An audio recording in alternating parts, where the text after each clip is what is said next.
भारत का पड़ोसी देश नेपाल भी कोरोना वायरस की दूसरी लहर के चंगुल में जकड़ता जा रहा है।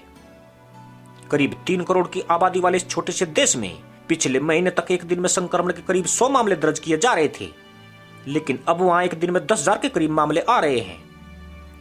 नेपाल के स्वास्थ्य मंत्रालय के मुताबिक सोमवार को वहां पिछले 24 घंटों में संक्रमण के 9,127 नए मामले और 139 मौतें दर्ज की गई है। महामारी शुरू होने के बाद से अब तक वहां कुल करीब 4,000 लोगों की मौत हो चुकी है। हाल के हफ्तों में मौतों का आंकड़ा तेजी से बढ़ा है। संक्रमण के कुल मामलों की संख्या 4,37,000 से ज्यादा है। भारत की तरह ही नेपाल में भी दूसरी लहर युवाओं को चपेट में ले रही है। नेपाल में संक्रमित लोगों में सबसे ज्यादा 20 से 40 के बीच की उम्र के लोग हैं। इस वक्त ज्यादातर नेपाल में लॉकडाउन है, लेकिन फिर भी संक्रमण के मामले तेजी से बढ़ रहे हैं। लगभग हर घर में एक मरीज है। अस्पताल लोगों को इलाज देने में और सांस लेने में मुश्किल का सामना कर रहे मरीजों को ऑक्सीजन देने में जूझ रहे हैं। पशुपति नातारिया घाट पर शवों की लंबी कतारें देखी जा रही है। हर आधे घंटे में एक हेलीकॉप्टर काठमांडू के बाहर से कोविड के मरीज या तो ला रहा है या उनको लेकर जा रहा है। कोविड से जान गंवाने वाले लोगों का अंतिम संस्कार काठमांडू के बागमती नदी के किनारे किया जा रहा है। पिछले कुछ दिनों में मौतों की संख्या 2.5 अंकों में आने लगी थी। अब यह संख्या सैकड़ों में बदल चुकी है। भारत के हेल्थ इंफ्रास्ट्रक्चर को कम से कम नेपाल में बेहतर माना जाता है, जो कोरोना की दूसरी लहर में दबकर चरमरा चुका है। ऐसे में नेपाल के हेल्थ इंफ्रास्ट्रक्चर को लेकर चिंताएं बहुत ज्यादा है। पिछले मई के सरकारी कोविड-19 रिस्पॉन्स प्लान के मुताबिक 3 करोड़ की आबादी के लिए देश के पास सिर्फ 1595 इंटेंसिव केयर बेड और 480 वेंटिलेटर है। डॉक्टरों की बहुत ही कमी है। विश्व बैंक के डेटा के मुताबिक 1 लाख लोगों पर सिर्फ 0.7 फिजिशियन है, जो भारत के 0.9 से कम है। 10 मई को जारी आंकड़ों के मुताबिक नेपाल में 6,715 लोग इंस्टीट्यूशनल आइसोलेशन में हैं, 910 मरीज आईसीयू में हैं और 295 मरीज वेंटिलेटर पर हैं। वहीं सिर्फ काठमांडू घाटी में 1,618 लोग आइसोलेशन में हैं और 176 आईसीयू और 95 वेंटिलेटर पर हैं।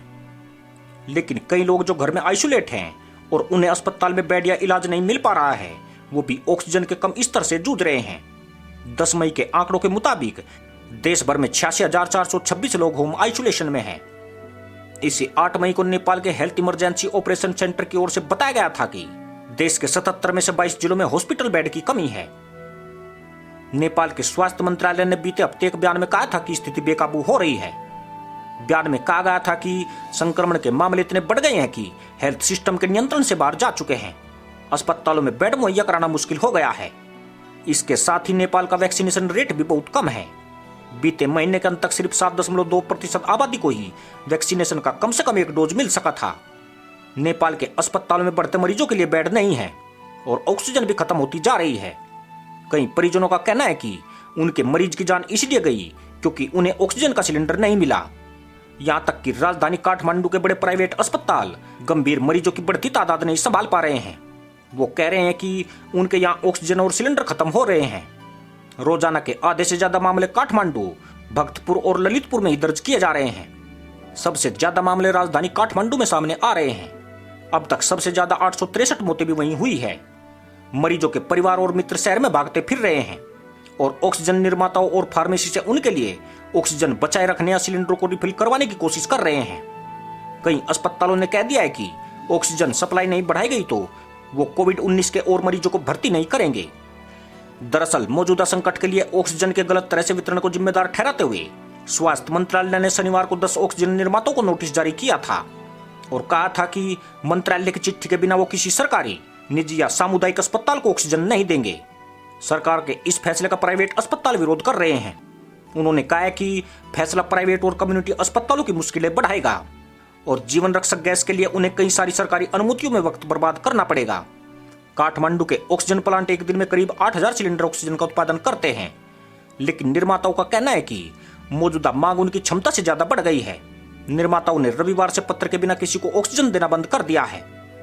प्राइवेट अस्पतालों के एक समूह association of private health institution of Nepal का कहना है कि सरकारी अस्पतालों में बेड नहीं है। प्राइवेट अस्पतालों में बेड है, लेकिन सरकार के फैसले की वजह से ऑक्सीजन की कमी होने पर वो सेवाएं नहीं दे पा रहे हैं। अब तक हम ऑक्सीजन प्लांट के बाहर लाइन लगा रहे थे, अब सरकार की चिट्ठी के लिए हमें मंत्रालय में लाइन लगानी पड़ रही है। शनिवार दोपहर किस्त हॉस्पिटल में ऑक्सीजन खत्म हो गई थी। यहाँ 50 कोविड मरीज भर्ती थे। मरीजों की जान बचाने के लिए एक सरकारी अस्पताल से ऑक्सीजन लेनी पड़ी। लेकिन सरकार का तर्क है कि स्वास्थ्य मंत्रालय की चिट्ठी इसलिए अनिवार्य की गई है ताकि ऑक्सीजन की कमी की समस्या से ठीक तरीके से निपटा जा सके। सरकार ने अब कहा है कि मास्क, सैनिटाइजर और घर में रहने जैसे उपाय करके इस बीमारी से बचा जा सकता है। लेकिन सरकार ने यह कहते हुए भी अपने हाथ खड़े कर दिए हैं कि नागरिक अपना ध्यान खुद रखे। स्थानीय समुदाय और पड़ोसी अपने खुद के आइसोलेशन वार्ड और ऑक्सीजन बैंक तैयार कर रहे हैं। कई स्वतंत्र युवा समूह जरूरतमंदों के लिए ऑक्सीजन सिलेंडर जुटाने के लिए अभियान चला रहे हैं। 100 ग्रुप से जुड़े लोग काठमांडू घाटी में इंडस्ट्रियल ऑक्सीजन यूजर्स का पता लगाकर उनसे ऑक्सीजन लेने की कोशिश कर रहे हैं और फिर उसे बीमार मरीजों तक पहुंचा रहे हैं। सामाजिक कार्यकर्ता सोशल मीडिया के जरिए मदद की पेशकश कर रहे हैं और कुछ फोन नंबर शेयर कर रहे हैं। सरकार ने ऑक्सीजन इस्तेमाल करने वाले उद्योगों से कहा है कि या तो वो इसके इस्तेमाल को बंद कर दे या फिर कम कर दे। नेपाल में मौजूदा हालात के लिए आम लोग और सरकार दोनों ही जिम्मेदार कहे जा रहे हैं। वहां भी भारत की तरह त्योहार मनाए गए, राजनीतिक सभाएं हुई और शादियां भी की गई। कोरोना के मौजूदा हालात अप्रैल में बिगड़ने शुरू हुए थे। तब यहाँ के प्रधानमंत्री केपी शर्मा ओली ने लोगों को कोरोना से बचाने का घरेलू नुस्खा बताया था और कहा था कि अमरूद की पत्तियों से गरारे करने से वायरस का इलाज हो सकता है। इससे पहले उन्होंने कहा था कि नेपालियों की इम्यूनिटी बहुत मजबूत होती है क्योंकि वो बहुत सारे मसाले खाते हैं। 24 अप्रैल को संक्रमण के 2400 मामले सामने आने के बाद 29 अप्रैल को इससे दुगने 4800 से ज्यादा मामले दर्ज किए गए। सरकार ने तब राजधानी में 2 हफ्ते का लॉकडाउन लगा दिया था।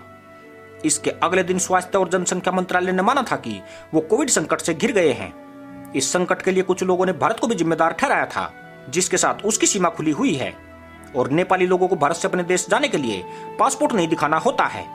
नेपाल के कई लोग भारत में काम करते हैं और उनका देश में आना जाना लगा रहता है। देश में सरकार की आलोचना होने के बाद नेपाल के स्वास्थ्य मंत्री ने कहा है कि प्रशासन बेड की संख्या बढ़ाने पर काम कर रहा है और सरकार ने बिल्कुल भी हार नहीं मानी है। लंबी छुट्टियों पर गए स्वास्थ्य कर्मियों को वापस बुलाया जा रहा है। वहीं नेपाल सेना ने रिटायर्ड मेडिकल स्टाफ को भी कहा है कि वो आने के लिए तैयार रहे। जिला कोविड क्राइसिस मैनेजमेंट सेंटर ने काठमांडू घाटी में 15 दिन और लॉकडाउन बढ़ाने की सलाह दी है। अगले आदेश तक के लिए 10वीं और 12वीं की परीक्षाएं रद्द कर दी गई है। हालांकि नेपाल की समस्या यहाँ खत्म नहीं होती है। नेपाल एक राजनीतिक संकट से भी जूझ रहा है जो देश को आर्थिक संकट की ओर ले जा रहा है। प्रधानमंत्री केपी शर्मा ओली सोमवार को विश्वास मत हार गए हैं, जिसके बाद वहां फिर राजनीतिक अस्थिरता पैदा हो गई है। नेपाल का अधर में लटका राजनीतिक भविष्य उसके कोरोना से निपटने की उम्मीदों को कमजोर करता दिख रहा है। इसी के साथ अनुमति दोस्तों, जय हिंद।